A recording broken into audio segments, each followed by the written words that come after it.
Welcome to this edition of On Politics. I'm Dr. Eric Morrow at Tarleton State University, and we're glad you're joining us this week. I know that we may have all had our fill of politics right now with the election just happening and seeming like that it was a race that we ran over the past year and everybody's trying to catch their breath. But things do not slow down in the world of politics on any level, local, state, or federal.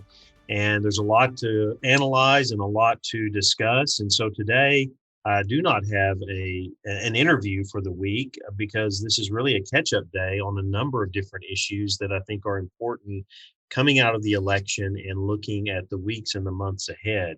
So we have a number of critical issues that we're going to address today. One, my reflections on being an election judge and the integrity of elections, especially in light of the Homeland Security Department coming out this past week and affirming that this was one of the most secure elections in the history of the country. And so we want to break that apart a little bit to talk about it and to kind of look down all the way to the local level and really look at how states prepared to conduct this election, knowing that we were doing it in the midst of a pandemic, but also that we were that the tensions, the partisanship, the political atmosphere contributed to an environment that really it was, we want to get this right. We want it to be accurate. We want it to be secure and so forth. We'll look at election results in Texas and talk a little bit about that because there are some surprises there. We will also talk a little bit about polling because that seems to be a problem ongoing. And there's an interesting article out this week in the New York Times and in other sources as well that identifies some of the problems that we had once again and what they're telling us about polling and how it helps us to understand where political races are going, especially for the presidency. And then we'll close out the show today talking a little bit about stimulus. Is there going to be another stimulus package? Are there going to be checks in the mail? Again, to help during this pandemic and to help keep the economy moving in the right direction while we await a vaccine for the virus. So all of that will be coming up on the show today, and I'm glad you're with us. You know that you can catch us right here each week at 12 noon on Sundays on KTRL 90.5 FM, streaming on tarletonradio.com. As well as where you get your podcast. If that's Apple Podcasts, Spotify, Amazon has a podcast service. We are available there as well. And I will be posting some related articles to the topics that I discussed today on our Facebook page, and that's On Politics with Eric Morrow. So let's get into some of our topics today. I do want to acknowledge that this past week was Veterans Day. I had worked to get an interview with someone working in Veterans Affairs, and so we'll have that in the near future. I think part of that is we want to look at veterans issues on the local state level, but also on the federal level, especially looking ahead to the meeting of the Texas legislature. There's always a few bills in the mix that relate to veterans. And then also federal services and what might be the focus in that area under a Biden administration. And so we'll give that some attention in the near future, but we do want to say thank you to all of our veterans for their service and to recognize how important a day that is for us and for our country and honoring those who served, even though it was a little more subdued this year because of the challenges of having public gatherings and parades and so on. We cannot go without thanking those who have provided such valuable service and offering of their time and skill in protecting our country. So looking back on Election Day, so last week we did more analysis with our roundtable with our regular guests, Casey Thompson and Marcy Reynolds. Today I wanted to reflect a little bit more on my experience as an election judge and how that connects with the concerns about the security of the election. Now, I know I was in one polling center or one voting center here in Erath County. And of course that, you can say, well, okay, that's the experience of being in that one place on election day. But I think in a way, based on the data and the way things are going in terms of the outcome of the election, that it gives us kind of a window, and I think it would be a story and a view that would be repeated by people over and over again across our country related to this election. And one was that it was very clear to see the impact of early voting. And so we know in Texas that more people voted early than voted in the entire election in 2016. And that was very evident in Erath County, with in fact, the majority of people voting before Election Day. And so while we were in one of the busiest, I was at one of the busiest voting centers in the county, it was not overwhelming. There was very rarely a line where people had to wait more than 10 minutes or so to be able to vote. It would and it, But it was steady throughout the day, and we did serve a large number of people at that voting center. But it was very steady, very organized.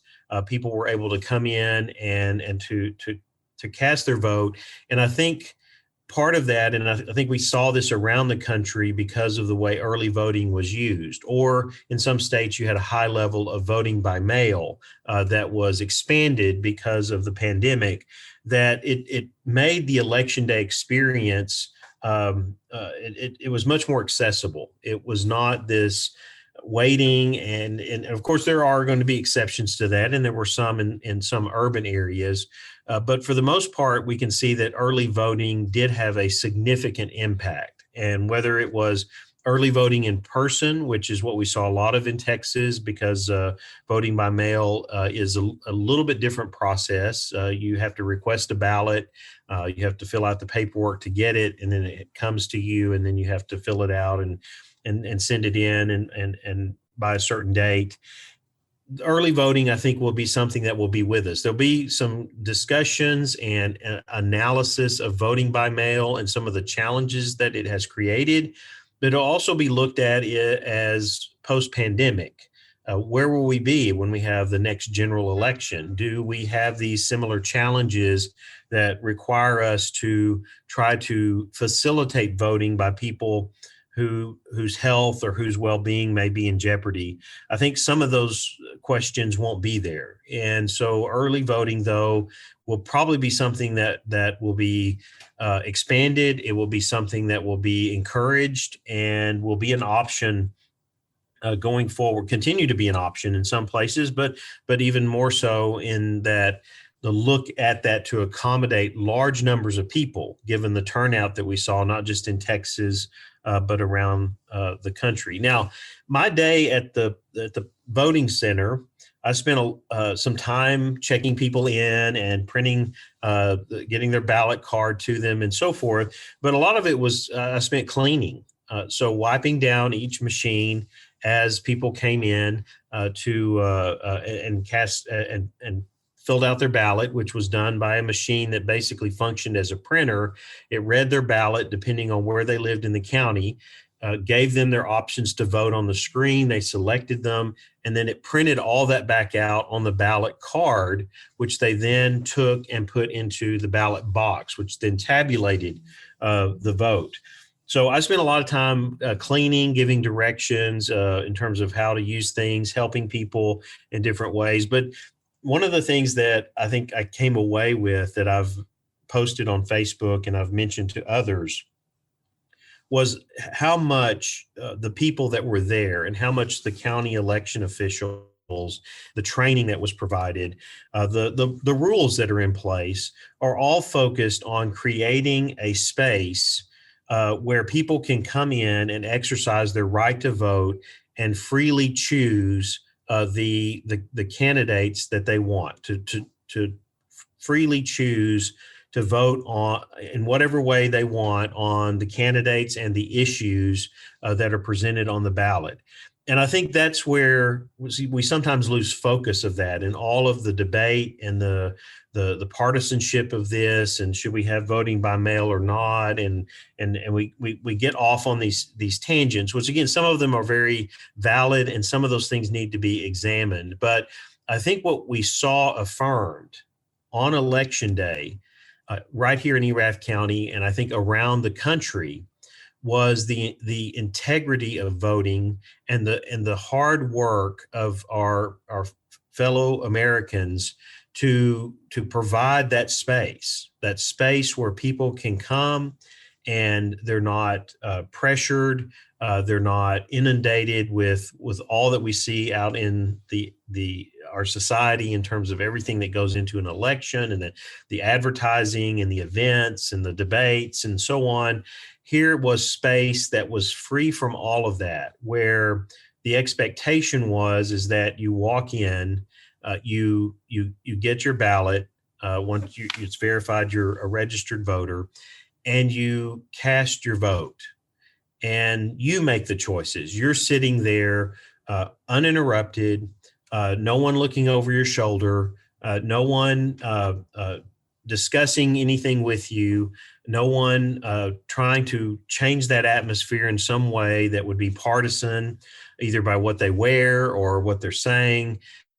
But they have the opportunity, you have the opportunity to cast your vote. And I think that's where the focus should be. I think we're seeing more and more from the reports that are coming out around the country that this was the case throughout this country, where we're going to see close to 150 million people that voted in this election. 150 million. I mean, that's just staggering in terms of the number, but do you think of facilitating all of those elections and all of those voting centers all over the country, both in terms of early voting and voting on election day? The other thing that I want to point out with this too, that adds to that atmosphere that I think is so critical that we understand, is really the security of it. The safety thing was one issue. Yes, we were trying to be safe in terms of the machines and the proximity of people and in relation to the pandemic. But there was a security here, because if you've followed this in the news, you've seen that many states went back to using paper ballots after the issues of 2016, when there was concern about foreign interference. And of course, there's always concern about the technology and can anyone get into that technology and try to impact outcomes. 2016, we saw attempts, but we did not see any successful attempts to try to impact the outcome of the election based on reporting from our own national security agencies. This election, as we learned in 2000 and needed to make a number of changes with how we conduct elections post 2000, so a lot has gone into this over the last 20 years. But this election, in responding to that threat in 2016, you saw a lot of states move back to a process that disconnects it from the internet, from access to databases, from access to voting machines, and even ballot boxes. And so just kind of describing the experience here was that, like I said before, once the person printed out their ballot from the voting machine, where it's a standalone machine, it has been loaded with all the ballot options. Once you feed your ballot in, it would read it and say, this is where you live and the options you have for voting, national, state, local elections.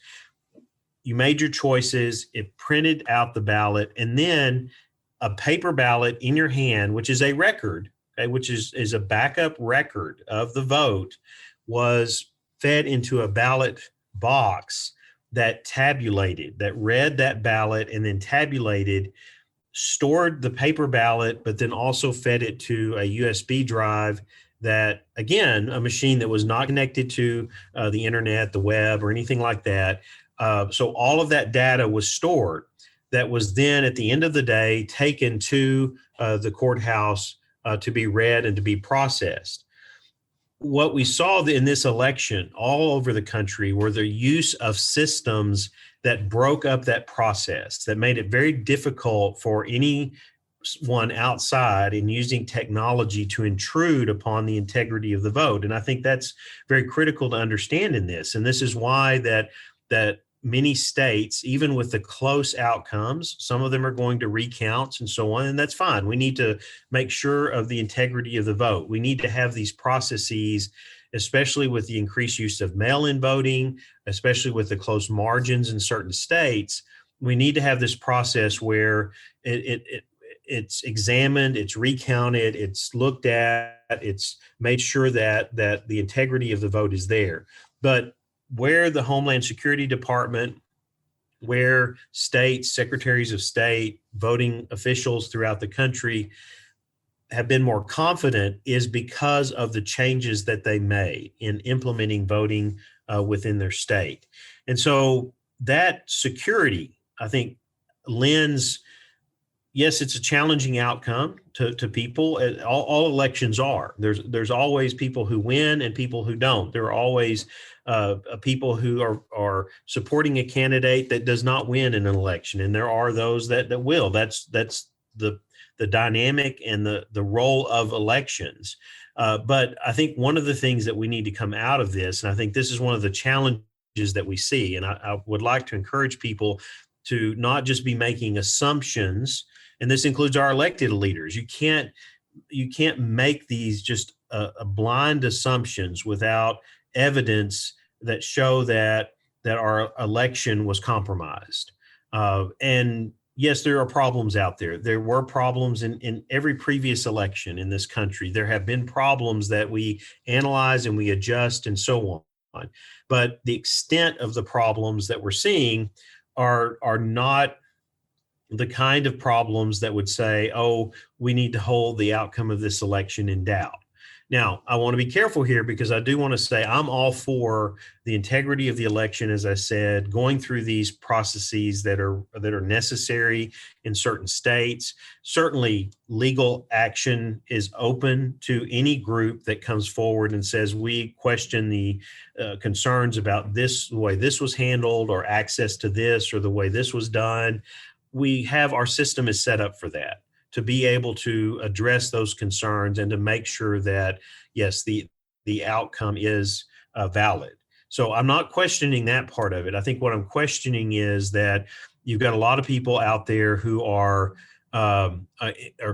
questioning the integrity and the work of people who have put a tremendous amount of time into ensuring the security of our elections and to ensure that the outcomes are valid. And we don't need to direct our attention at them, or there doesn't need to be anger or anything directed at them. Certainly, if there are missteps and problems that arise out of that point to administrative issues, well, yes, we need to address those. But we need to affirm for ourselves and for the stability of our country, for the strength of our democracy and the way that we lead, that we govern ourselves, that we are doing this and doing it well, that we're conducting elections that are secure, elections that do give us the outcome, a very valid picture of what the outcome is. And so I wanted to give you that reflection of having been in the voting center on election day, serving as an election judge and trying to facilitate, help people exercise that right to vote, but also to look at it in the broader context of what has gone on around our country. So let's turn now in this second segment for a moment to the election in Texas. There are a couple of things that I want to look at because I think some of the things that we saw in this election, and we'll get to it in the next segment talking about polling, raised some concerns because expectations were out there that not only would Texas maybe turn blue or a little bluer, but that turnout would be directly related to that. And we see in Texas, and we see in other parts of the country that was not necessarily the case.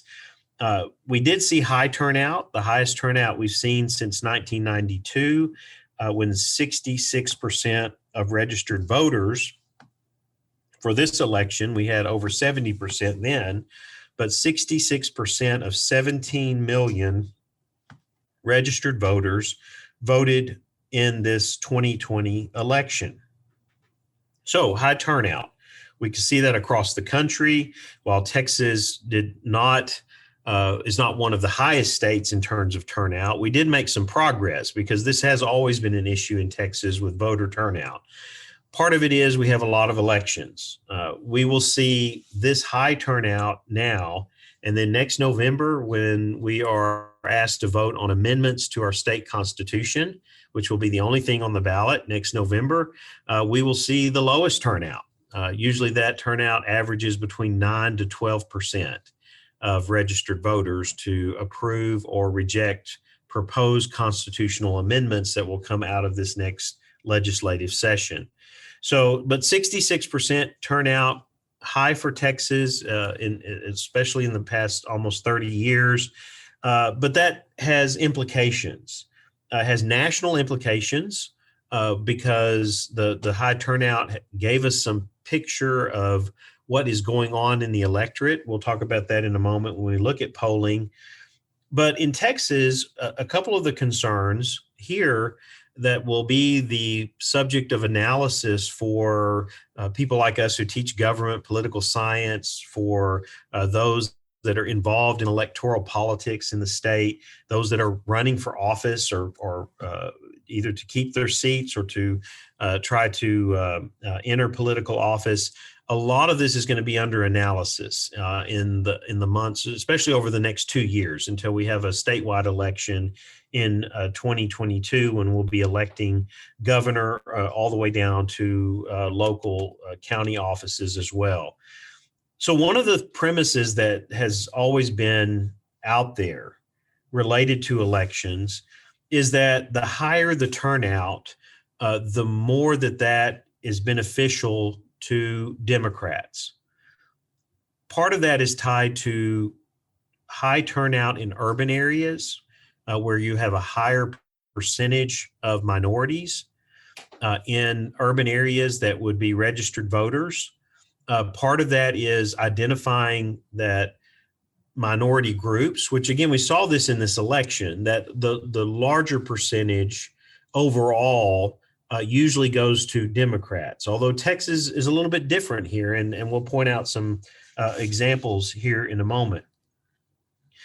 I think what we saw in this election is going to reshape our understanding of voter turnout and of the complexity of it. I mean, I think we're going to see that this is much more complex, and that you can't just, and I have to say this, that scholars, researchers, analysts on this have not just gone with voter turnout. Okay, there's so many other factors that deal with race, socioeconomic level, education, and so on. And in fact, if you look at the top criteria, or the one factor that does influence, and again, I think this one may be under analysis as well after this election, it's education, level of education connected to likelihood to vote Democrat or Republican, or likely to vote at all. Level of education. But some of that is going to change out of this election. And I think already we see that because of what happened in Texas, that higher turnout does not necessarily mean that Texas is going blue, or that Texas is going blue any faster than it is. I mean, we see gains that Democrats have made to where we certainly have seen gains in the House of Representatives. We've seen some gains in the Senate. We've not seen any wins in statewide offices for a lengthy period of time. And that'll yet to be seen. There was the hope that some of that would happen on the part of Democrats. But what we saw here was really maintaining the status quo in terms of the makeup of our state legislature and the percentage, especially when we look to the presidential election. That gap has been closing, but it's still very much in the hands of Republican voters in this state. And so I think there's a couple of things that we need to point out, and this is just speaking to Texas. I'll have guests on in the near future to talk about the implications of this on the national level. But I think one of the things that we have to emphasize is that the Republican base in the state of Texas is not diminishing significantly. I think it's still very much in place, and we see that the turnout really affirms that. Turnout in this election brought out more voters higher turnout, and that a lot of that higher turnout certainly contributed to Donald Trump winning the popular vote in Texas, John Cornyn retaining his Senate seat, and districts that were thought to be closer for U.S. Congress than they really were, still going for Republicans. That the Democrats in these kind of swing districts, as they were being referred to, because there was the potential that they could swing Democrat. It just didn't materialize. And I think, again, it has implications on the national level. It is because of turnout, that the turnout in a district that has mostly rural counties, but then some urban areas attached to it, that turnout in those rural areas was significant. The other part of it is that this assumption that just because districts extend into urban areas, that they're going to go blue because they're urban. It's not the case, because what we, again, I think saw in this election is that, yes, while our large metropolitan areas were Harris County, Bexar County, Dallas County, and then even Tarrant County that swung a little bit as well, that, yes, Democrats won.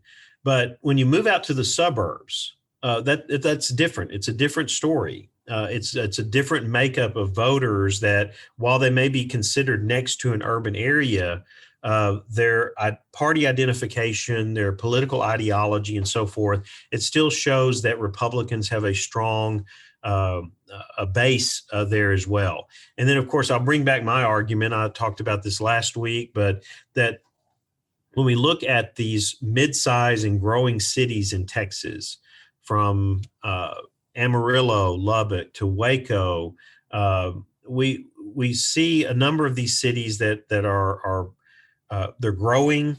They're especially along the I-35 corridor, cities in around metropolitan areas in Tarrant County, even in around Austin and other places in the state, that these areas still primarily vote Republican.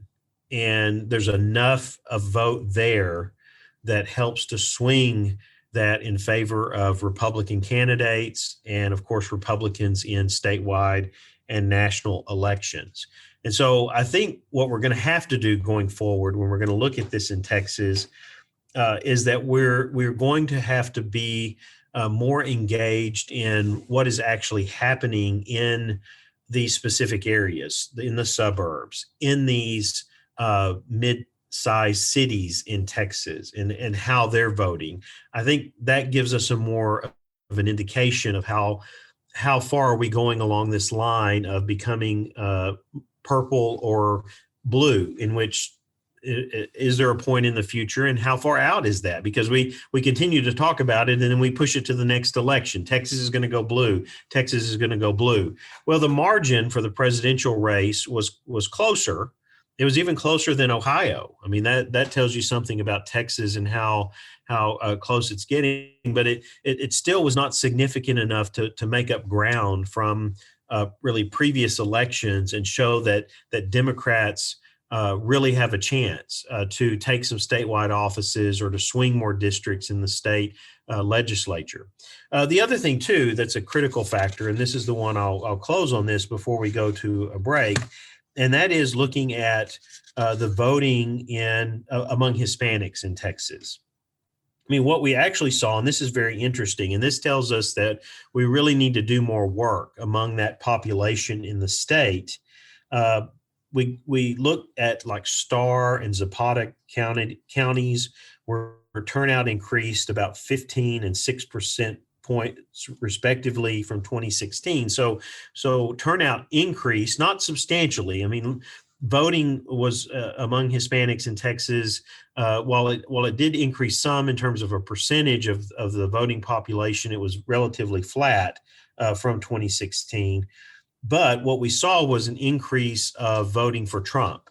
So in Starr County, 51.3% of voters cast ballots. So half of registered voters, but 47% of those voted for Trump, compared with 19% in 2016. So almost a 30% swing in that one county, which is predominantly Hispanic.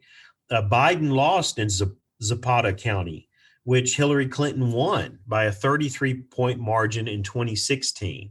And so the makeup of the Hispanic population in Texas is much more diverse. I mean, we're talking about third, fourth, fifth generations now that have accepted or recognized or are part of the political culture, the dominant political culture in the state, that identify with conservatism on a number of different issues. And we need to do more to explore that, because that, again, has been the one area where people have looked to say, how fast is Texas becoming blue? Well, it's a more complex than that. And I think there's some things that we need to look at if we're going to chart and try to look at what the future of party affiliation and voting is in Texas. We need to understand more of those dynamics and why there is such diversity in terms of voting and party affiliation among not just Hispanics, but people in the suburbs, people in our mid-sized cities in this state. So a lot to learn, digest, and we'll be looking at that more in depth in the months ahead as we talk about this election and we look at its implications for governance moving forward. We're going to take a short break and we'll come back with more politics, and we'll talk about the polling and the challenges there, as well as could we see another stimulus package shortly. We'll be right back. Politics can be confusing, but On Politics with Eric Morrow has your back. Follow the show on Facebook. Search On Politics with Eric Morrow to stay up to date with the show and all the sources to follow right along.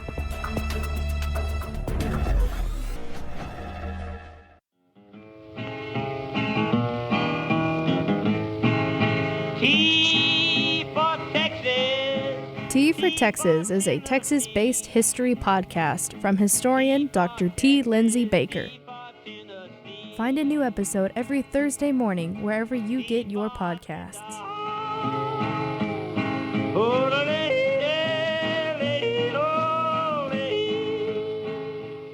Welcome back to On Politics. I'm Dr. Eric Morrow, and I'm going solo today. So we did not have an interview in our first segment, but we will get back to that this next week as I get more insight and analysis on the recent election, and as well address other issues. As you saw right before the election, we took a little bit of a break from the 2020 election and focused on some critical issues in the state of Texas and looking ahead to the next state legislature meeting after the first of the year.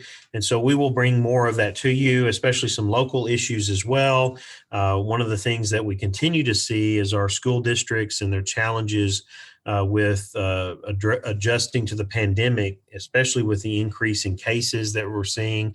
We'll probably get into that some next week, because Texas and California now, in terms of regional areas, surpassed set new records for anywhere in the world, going over 1 million cases total since the pandemic began. And we need to really look at what's happening within the state and how this is being addressed right down to the local level. So we'll be revisiting some of that, especially in light of the fact that it's been announced by several companies that vaccines could be available in the months ahead, and what impact that will have in trying to counter the challenges that have been created during this pandemic. So keeping on track with our show today, which is really focused on the election and some of the outcomes and some of the issues that we need to address. I mean, one of the things that's very prominent in the world of politics is polling. Polling in terms of gathering data, information from people in order to understand what the outcomes might be, but also to understand and to engage with the areas of issues, the perceptions, the opinions of people, even though a lot of times those opinions may not necessarily be founded on intimate knowledge of an issue, but it's much more experiential. It's much more influenced by political culture, their worldview, but that impacts voting. And since we are a representative democracy and we elect people who then go and make the decisions on policy, then that polling, that opinion polling is very critical.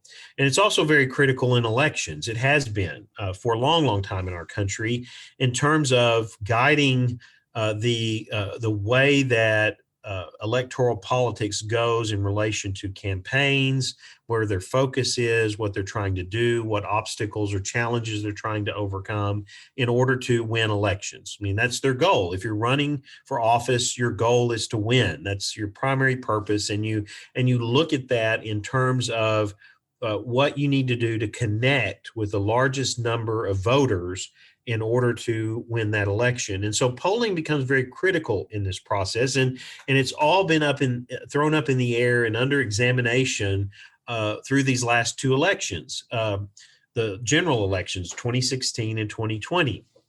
2016, we saw that going into the election that polls were showing Hillary Clinton with a 3 to 4 percentage point lead over Donald Trump. And of course, Trump won the election. He did not win the popular vote. So the popular vote more aligned with that, but that didn't carry over to the Electoral College. It also didn't carry over in certain demographic groups and areas that were being examined. And so adjustments were made. Pollsters began to tweak and add different features. We talked about some of this on this show, where we've looked at one example would be the Moody Analytics, where they adjusted for other scenarios and other factors that would then influence the outcome of an election. So a lot of this has been going on over the last 3 or 4 years, and the attempt to do better, to try to be closer to predicting the outcome, or at least pointing to what the outcome may be. And again, there were problems with this election. There were problems with polling and what it was telling us, and then what actually happened. And so I want to reference a New York Times article. David Leonhardt has done some significant work on this in the New York Times and in other venues, looking at what happened and what were the polling problems that we saw again in this election, or the different problems that maybe came up, even though all the attempts were made to make some adjustments here. And the evidence is really something. I mean, you can look at not just the turnout. I mean, it was stated at one point that Joe Biden had an 8, 9, up to a 12 percentage point lead in national polling, and he is probably going to land somewhere around a 4 or 5% win in the popular vote. But when you look at some states, I mean, I think that's some of it as well. We can see some really interesting challenges here. One state I want to point out in particular was Ohio, where Trump was at one point it was really believed to be neck and neck, very, very close. And yet Trump won the state by 8 percentage points. I mean, that is a very significant miss on the part of that. Another one was Florida. Biden was up by 2% going into the election day, and Trump won by 3%. So again, another challenge. North Carolina up by 2%. Trump won by 1%. Wisconsin, Biden at one point at the end of polling right before the election up by 10%. Biden won by less than 1%. I mean, that just shows you how close these races really were, or this race really was, and that the polling missed that to a certain degree. And I think there's a number of factors. I mean, one was the large turnout, and one that many are recognizing. You probably heard this in the news or by other commentators, that one major factor here were either the silent Trump voters, those who had already decided on election day that they were going to vote for Donald Trump, because here he received the second highest total of votes of any presidential candidate in the history of the country. I mean, over 70 million votes. I mean, is quite significant. And so the turnout was significant in terms of the number of votes cast for Donald Trump, more than 2016. And the other side of that, though, was that how are people, or the question that comes up is, how are people responding to polling? are there people out there, and there seems to be, and this is going to have to be a factor considered in the future, is that there are people who do not respond to polling. Polling is becoming more and more difficult to do because you cannot get the cross section that you need in order to determine closer outcomes. You cannot get the people that represent the different groups. So here we're talking about Republicans and Democrats in this election, or people, maybe they don't identify with the party, but it's how they vote. But the challenge of getting people to respond to that and getting the sample that you need. And so there are other dynamics that go into an election that are going to have to be considered. And where some were saying, oh no, from one extreme it'll be a landslide that Biden will win, as some of the polling showed going into election day, and it won't even be close, to the other extreme where there was a chance that Donald Trump would repeat what he did in 2016 and put the right combination of states together and win the Electoral College vote. I mean, there were all these scenarios, and there were problems with all of them. There were problems with so much polling that was done that again it causes really creates an opportunity here to stop and kind of look at this and to say, okay, what other factors of the electorate do we need to keep in mind that we need to look at if we're going to try to be more accurate? So going back to this article, I just want to point out a few points here that are made in this article, and I will post this on Facebook as well, that are identified as polling problems, and offer just a little bit of feedback myself on these. The first one is that in the last few years, Republican voters seem to have become less willing to respond to polls. So I've already mentioned that in the challenges of getting the sample size. And so this, I think this is going to be even more challenging in the future because of the problems with polls now in 2 national general elections in a row. The second problem that Leonhardt identifies is this phenomenon isn't simply about working class whites. He says pollsters were careful to include more of these voters in their samples, given what happened in 2016. But when the polls also missed at that point, it really didn't solve the problem. And the reason that he cites, even with demographic groups, say independent, older, middle income white women, people who respond to polls this year leaned more Democratic than people who did not. Okay, so again, it's hard to account for party affiliation or party identification here. The third point he made was it's also not just about Trump. So some of these polls were off in looking at down ballot races or in using down ballot races to think that that would impact how someone would vote for president. But what we saw that polls missed in several states related to Senate races, even more than the presidential race, which means that polling did not do a good job of finding people who voted for Biden at the top and a Republican lower down the ballot. The fourth reason, most of the easy solutions, he says, are probably not real solutions. Since Election Day, some campaign operatives have claimed their private polls were more accurate than the public polls, but he says this seems to be more false than true. Because why is this? If you look at the campaigns, the Biden campaign and the Trump campaign, they were focused as if their own polls matched the public polls. So that led them to target specific states that they knew or they thought were very, very close. And in some cases they were right, but in other cases not so right in terms of how close the race was. And so this is where polling has an impact on where the money's spent, where the campaigns are conducted, where the events are conducted, where the outreach in terms of the campaign apparatus and how it's engaging with potential voters. So this seems to have been off as well. Another point that he makes here, and just in kind of wrapping this up, is that polls still have been more accurate over the last 4 years than they were for most of the 20th century. So he's trying to put this in context to say that we're getting better at this. It's just very, very challenging work. And we're talking about having to identify different factors in different election cycles that have a significant influence. When in a time when poll response rates are not very good and very challenging to get.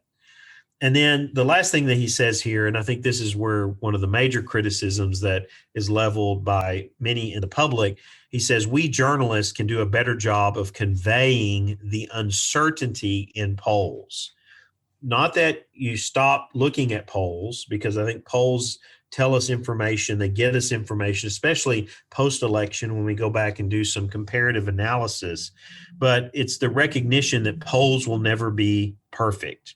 He states, capturing the opinions of a large, diverse country is too difficult. 150 million voters we're talking about in this election. And given the divisions in our country, small polling errors can make underdogs look like favorites and vice versa. And so what he's advocating here is that journalists and campaign strategists who are engaged with politics shouldn't forget this. Shouldn't forget that polls are like shifting sand, and it's very, very challenging, and it's very engaging. In terms of trying to determine outcomes, trying to determine actions based on where polls are, and knowing that much, much more has to go into this in order to really understand what's happening in the country and how polling either represents that or identifies some of those challenges. To wrap up the show today, in our final segment, I want to just talk briefly here about the potential for another stimulus package.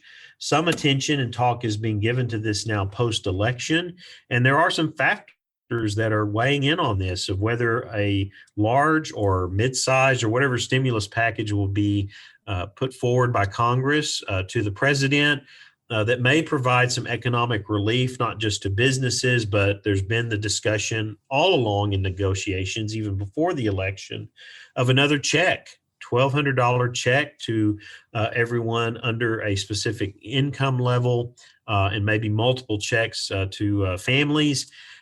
Is this likely to happen or not?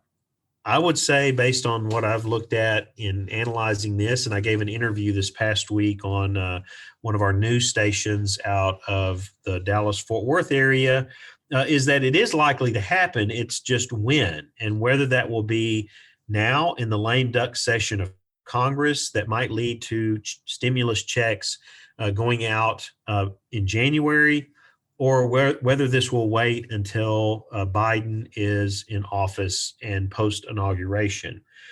The couple of factors, or a few factors, that are influencing this at the moment, it's the outcome of the presidential election on a couple of fronts. One is the lack of concession on the part of Donald Trump, which I think is developing. I think we're moving in that direction, and more people are calling for that process to facilitate the new administration to begin in all its different facets. And of course, Biden is moving forward with that. But I think that the holdout by many Republicans has first and foremost been linked to the runoff election that's going to happen in Georgia. Republicans, especially in Congress, and even the president himself, if he does address this and is then able to throw his support behind this election in Georgia, there's significant concern here about the control of the Senate. And so Republicans have wanted to connect with that constituency, that Republican constituency, especially with Georgia being such a close race, that there's a recount going on, in order to provide support for the two Republican candidates in that runoff election. So Georgia in early January will have a runoff election for the two seats in the U.S. Senate. This is really unusual in our modern times to have this kind of thing happen, and for that election to possibly determine the balance of the Senate and the control of Congress. Democrats retain control of the House. Democrats have 46 currently in the Senate, with 2 independents that caucus with the Democrats, bringing them to 48. Republicans have 50 seats in the Senate. If the Democrats win those 2 special elections in Georgia, they will have 50 seats. Republicans will have 50. And then, of course, any tie in voting, which could certainly happen in a very partisan Congress, then it becomes the vice president that provides the vote. And so that really gives Democrats a significant amount of control, because controlling the House, having control of the Senate, and of course of the White House. So Republicans are very, very much focused on this and not wanting to concede in a way when there's all of this debate and discussion going on among Republicans about the election outcome. And of course, also following the lead of the president, who is not accepting it for a wide range of reasons. But that's one of the factors weighing in on it. And then it comes down to Georgia and the Senate race there. The other factor is the impact of the pandemic. The impact of the pandemic has an influence on these negotiations, because of the announcement of the possible vaccines that may be available, as well as the impact that it has on the markets and on the economy. And so what we're going to see is a time period here now of negotiation, where the Senate, the House are going to try to find some middle ground that could be connected to December 11th, when they've got to pass a bill to keep government funded into the next year. Negotiations on how much and where that stimulus goes, and then how it will end up in terms of particular support, specific support for individuals through checks. So we'll watch this, and we'll bring you more updates on it as we move through this lame duck session into the new year and the inauguration of the president, as well as other issues as the outcome of this election continues to be analyzed. Thank you for joining me today right here on KTRL 90.5 FM for another edition of On Politics.